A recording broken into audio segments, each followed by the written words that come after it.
नमस्ते. आज आपण सम व विषम संख्या यांचा अभ्यास करणार आहोत.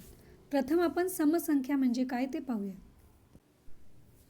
समसंख्या म्हणजे ज्या संख्येला 2ने निशेष भाग जातो ती समसंख्या असते. निशेष भाग जातो म्हणजे बाकी शून्य उरते. समसंख्येच्या एकक स्थानी 0, 2, 4, 6, 8 यापैकी कोणताही एक अंक असतो. उदाहरणार्थ बघा, 25,460, 3,11,938, 20,12,734 या तिन्ही संख्यांच्या एकक स्थानी 0, 8, 4 हे अंक आहेत. म्हणजे दिलेल्या सर्व समसंख्या आहेत. वरील 1 ते 100च्या तक्त्यामध्ये लाल चौकटीमध्ये असणाऱ्या सर्व संख्या या समसंख्या आहेत आणि या सर्व संख्यांच्या एकक स्थानी 0, 2, 4, 6, 8 हे अंक आहेत.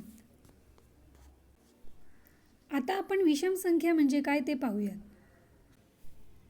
विषम संख्या म्हणजे ज्या संख्येला 2ने भाग दिला असता बाकी एक उरते ती संख्या विषम असते. आणि विषम संख्येच्या एकक स्थानी 1, 3, 5, 7 किंवा 9 यापैकी कोणताही एक अंक असतो. उदाहरणार्थ बघा, 2,615, 40,317, 4,50,211 या तिन्ही संख्यांच्या एकक स्थानी 5, 7, 1 हे अंक आहेत. म्हणजे दिलेल्या सर्व या विषम संख्या आहेत. वरील 1 ते 100च्या तक्त्यामध्ये निळ्या चौकटीतील सर्व संख्या या विषम संख्या आहेत आणि या सर्व संख्यांच्या एकक स्थानी 1, 3, 5, 7, 9 हे अंक आहेत. धन्यवाद.